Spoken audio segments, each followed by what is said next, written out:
Tidak banyak yang ingat kepada Allah. Agar kalbu kita bangga apa yang kita kejar di dunia ini semuanya sia-sia. Tentang bagaimana manusia harus menerima takdir. Tuftahu fi maqamil fuadi lil auliyai. Basirah itu adalah inti ruh yang terbuka bagi mata hati para aulia, para kekasih-kekasih Allah. Wadzalika la yahsulu bil ilmi dhahir bal bil ilmi batin. Basirah ini tidak akan terbuka bagi mereka yang hanya mendalami ilmu lahir. Untuk membukanya harus dengan yang batin. Harus dengan ilmu batin. Susah enggak? Enggak susah. Mudah.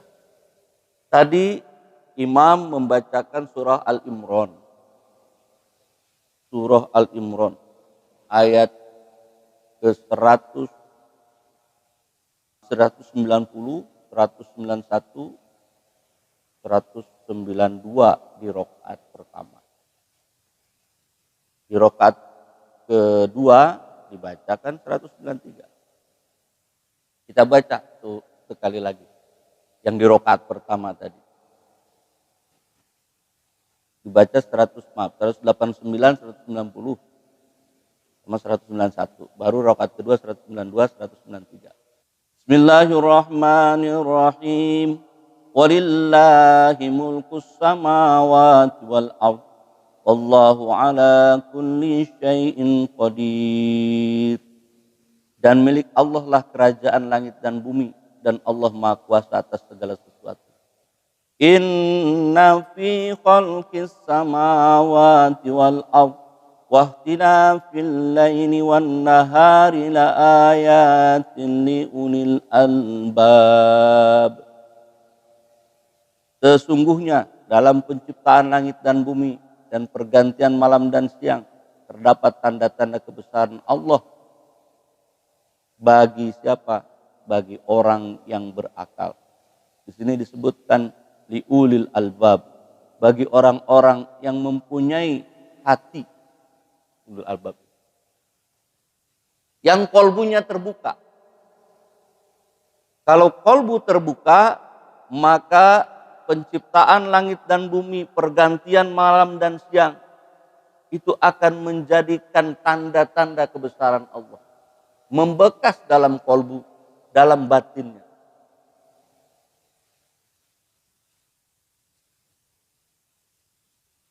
Siapa mereka? Nah ini penting. Siapa mereka yang basirohnya sudah terbuka, yang kolbunya berkesan ketika melihat langit, yang kolbunya teringat Allah tatkala melihat seluruh yang ada di alam dunia ini. Ingatannya langsung ingat kepada Allah. Siapa orang yang ulul albab? Siapa yang terbuka mata batinnya? Siapa yang basirohnya begitu sensitif? Ayat berikutnya menjelaskan siapa mereka, yaitu alladzina yadhkurunallaha qiyaman wa qu'udan wa 'ala junubihim wa yatafakkaruna fi khalqis samawati wal ardh Rabbana ma khalaqta hadza batila subhanaka faqina adzabannar.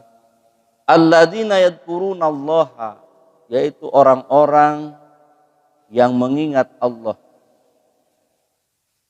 Qiyaman, sambil berdiri, wa qu'udan, duduk, wa ala junubihim, dan yang sedang tidur. Ini yang di masjid ini insya Allah sedang berzikir kalau tidur. Yalah, sama-sama kita berzikir. Subhanallah walhamdulillah wa la ilaha illallah wallahu akbar. Subhanallah walhamdulillah wa la ilaha illallah wallahu akbar. Subhanallah walhamdulillah wa la ilaha illallah wallahu akbar. Terbukanya inti kolbu, munculnya ulul albab, orang-orang yang memiliki mata hati, mereka yang alladzina yadhkurunallaha, mereka yang selalu berzikir kepada Allah, qiyaman tatkala berdiri, wa qu'udan tatkala duduk, wa ala junubihim, bahkan dalam pembaringan pun dia selalu ingat kepada Allah. Maka terbuka itu. Nah, baginda Nabi mengajak kepada Allah itu dengan basirah, dengan mata batin. Ini Sirrul Asrar ini mengingatkan itu. Makanya di awal-awal diingatkan bahwa wahai manusia yang hatinya belum terbuka, engkau sebelum ke dunia ini berada di alam ruh. Sebagaimana surah Al-A'raf ayat 172. Bahkan ditanya oleh Allah ruh kita itu, alastu birabbikum, siapa Tuhan? Kita ketika itu menjawab, qalu bala syahid. Engkau Tuhanku itu. Engkau Tuhan kami itu. Kami menyaksikan. Menyaksikan ruh kita Allah. Di mana? Di alam ruh. Lalu kemudian masuklah kita di alam rahim ibu kita. Masuk ke alam rahim. Di alam rahim, Bapak Ibu, sudah terbentuk. Jadi jasad kita itu tangan sudah ada, perlahan-lahan tumbuh. Mata sudah ada, telinga sudah ada. Jantung sudah berdetak. Kalau ibu-ibu yang hamil itu di USG, itu nampak janin itu sudah kakinya sudah ada, bahkan mau lahir itu suka kejut-kejut dalam perut itu. Tapi semua instrumen itu belum berfungsi, tapi sudah ada, dipersiapkan instrumen itu. Begitu manusia lahir dari alam rahim keluar ke alam dunia, maka semua berfungsi. Pendengaran berfungsi. Mata berikutnya. Karena pendengaran lebih dahulu, mata berikutnya berfungsi. Bahkan sebagian menafsirkan, menjelaskan, di dalam rahim sendiri si bayi mendengar, pendengarannya sudah berfungsi pendengaran. Begitu keluar, maka alat-alat indrawinya berfungsi. Di alam dunia ini sebenarnya sudah ada alat yang kelak nanti di yaumil akhir akan berfungsi. Apa itu? Ulul albab. Mata hati, basirah, pandangan batin. Sebab nanti kelak di yaumil akhir ada yang protes kepada Allah. Wahai Tuhanku, aku dulu di dunia melihat, tapi kenapa sekarang di akhirat aku buta? Allah pun menjawab, engkau ketika di dunia memang indramu melihat, tapi mata batinmu buta. Barang siapa yang buta dalam kehidupan dunia ini, tak sanggup melihat kekuasaan Allah, tak bisa membuka tabir-tabir rahasia Tuhan, maka kelak di yaumil akhir, akan buta. Wa adallus sabil, bahkan tersesat. Kalau di dunia mata masih bisa lihat, tapi kalau di dunia mata batin tidak bisa melihat, itu alamat kelak nanti di yaumil akhir kita akan buta.